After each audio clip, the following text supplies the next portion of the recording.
છે અને જો આમ તૂટતોય નથી. જો આ એકદમ મસ્ત બની ગયા છે. તો તમારે છે ને 500 મમરા હોય ને તો 600 ગ્રામ ગોળ લઈ લેવાનો, એટલે આખી થેલીના મમરા, આખી થેલીના લાડવા બની જાય. કા સાસુ? ના, આ તો અમારે છે ને આની તો અમે ભેળ બનાવીને ખાઈ જઈએ. હા. યુટ્યુબ ફેમિલી, કેમ છો બધા? મજામાં? તો મજામાં જશો. અમારી ચેનલમાં બધાનું હાર્દિક હાર્દિક સ્વાગત છે. અને અત્યારે મેં વિડીયો ક્યારે સ્ટાર્ટ કર્યો ખબર છે? રાતના 8 વાગી ગયા છે અને 8 વાગે મેં વિડીયો સ્ટાર્ટ કર્યો છે. એટલે કે આજ કંઈ બ્લોગ નથી બનાવવાનો. આજ એક રેસીપી વિડીયો છે, જે તમને થંબનેલ જોતા ખબર પડી જ ગઈ છે કે મમરાના લાડવાની રેસીપી વિડીયો બનાવવાનો છે આપણે. કે મેં છે ને ખેરમાંથી જ્યારે બનાવ્યા હતા લાડવા, ત્યારે 2-3 જણાની કોમેન્ટ આવી હતી કે એની રેસીપી નાખજો એમ. તો હાલો, આ સ્પેશિયલ આપણે મમરાના લાડવાની રેસીપી વિડીયો બનાવવાનો છે. તો ચાલો કન્ટિન્યુ રહેજો. અને એના માટેની બધી સામગ્રી રેડી છે, તો આપણે સ્ટાર્ટ કરી દઈએ. ચાલો રેસીપી. તો જો આપણે એક થેલી મમરા લઈ લીધા છે અને 500 ગ્રામ ગોળ લઈ લીધો છે.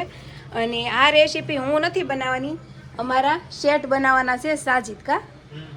તો હાલો સ્ટાર્ટ કરો, બોલતા જઈશો. હાલો, તમારે રેસીપી વિડીયો કમ્પ્લીટ કરવાનો છે. હો, આમાં છે ને 2 પાવડા તેલ નાખી દેવાનું, એટલે ગળ બોલો છે ને ગરમ થાય ને એટલે હેઠો મૂલો ચોટી ન જાય, તળિયે ચોટી ન જાય એમ ને. પછી આમ કરી લેવાનું, એટલે ગળ નાખીએ ને એટલે ગળ બોલામાં હેઠે તળિયે ચોટે નહીં. બરોબર. ને હવે લાઈટર જોઈ પડી. પછી આ તો તમને ખબર નહીં હોય, ગેસ શરૂ કરવાનો. જો ગેસ શરૂ કરી ને પેલા છે ને ધીમો ગેસ રાખવાનો. હા, બરોબર.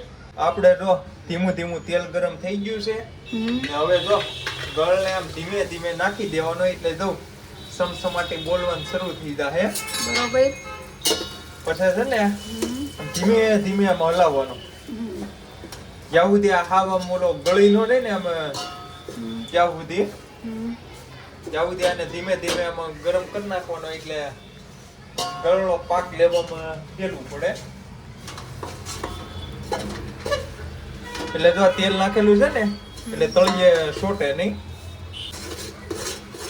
એને હલાવવું જ પડે, નકર આમ છે ને ગળ પછી ઓલો કાળો પડવા મળે.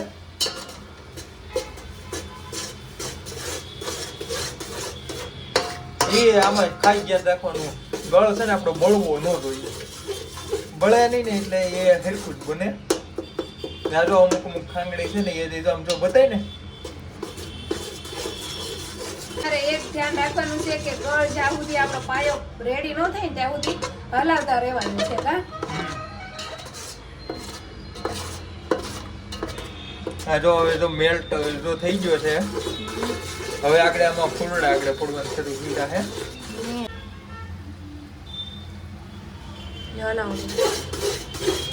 તો આવી રીતે ફૂલડા ફોડવા પડે ને, પછી એને ઘડી ગલાવીને ડાયરેક્ટ એને પછી ઉતારી જ દેવાનો.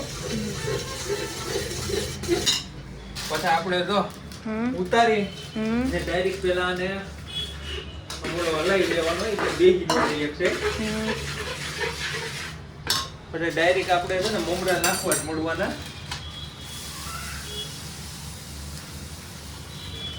પેલા એટલા નાખીને જોઈ લેવાનું, ચેક કરી લેવાનું એમ ને. જો અરચા પોણા ઢોળી નાખ્યા, એવું તો રે, મમરા છે એ તો રાંધીને ત્યાં વેરાય તો ખરું. કાયલા નાખવા જોશે, થોડાક નાખો. આમ તો ખરી. આગળ હવે છે ને લાડવા આપણે વળાવવાનું, આપણે ગરમા ગરમ આપણે શરૂ એટલે થઈ જાય. અને ગરમા ગરમ જ વાળવાના હોય. કાશે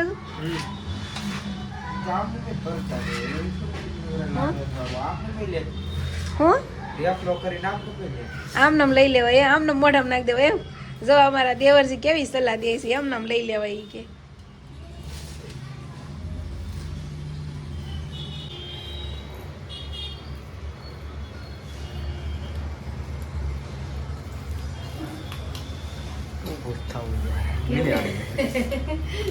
ઈશાનભાઈ અમારે શૂટિંગ લે છે. કેમેરામેન જલ્દી ફોકસ કરો, ગલમ હે ગલમ હે. જો આપણે મસ્ત લાડવા બનાવી અને ડુંગરો કરી નાખ્યો છે. કા સાસુ? ટેકરો કર્યો ટેકરો. હા ટેકરી કરી છે જો ટેકરીમાં લાડવાની જો મસ્ત એકદમ લાડવા બની ગયા છે અને છે ને આનું માપ આપણે એટલે લાડવા અમે સરસ. છે ને કોઈ દિવસ માપ ન કાઢતા અમે અટકળે જ એમનો ગોળ નાખી દેતા તમારે જો બનાવવું હોય ને તો તમારે માપ કઈ રીતનું લેવાનું છે સાજદ બોલો તો એટલે છે ને 600 ગ્રામ ગળ હમ ને 500 ગ્રામ મમરા હમ તો એ આમ તમારે હરખી રીતે લાડવા વળખે નકર હા. પછી આમ કોરા નહીં રહી વળે. જાય નકર કોરા રહી જાય અને જો આ લાડવા એકદમ પરફેક્ટ જ છે અને જો આમ તૂટતોય નથી જો આ એકદમ મસ્ત બની ગયા છે તો તમારે છે ને 500 મમરા હોય ને તો 600 ગ્રામ ગોળ લઈ લેવાનો એટલે આખી થેલીના મમરા આખી થેલીના લાડવા બની જાય કા સાસુ ને આ તો અમારે છે ને આની તો અમે ભેળ બનાવીને ખાઈ જઈએ. હા તો જો મસ્ત મસ્ત લાડવાની રેસીપી આપણે કમ્પ્લીટ કરી નાખી છે અને આ વિડીયો છે ને એ 2 દિવસ લેટ આવવાનો છે આ વિડીયો છે ને મેં સાઈડમાં રેસીપીનો બનાવ્યો છે એમાં કમેન્ટ આવતી ને એટલે હા કમેન્ટ આવતી અને આમે અમારે છે ને નાઇટમાં કામે જાય તો અમારે ખાવા જોઈ એટલા માટે અમારે બનાવવાના જ હતા અને સ્પેશિયલ તમારા માટે રેસીપી વિડીયો બનાવ્યો છે સારું હાલો જો તમે પણ ટ્રાય કરજો મસ્ત એક નંબર મમરાના લાડવા બન્યા છે તો હાલો વિડીયો એન્ડ કરીએ મળશું હવે નેક્સ્ટ વિડીયોમાં તો બધાને બાય બાય.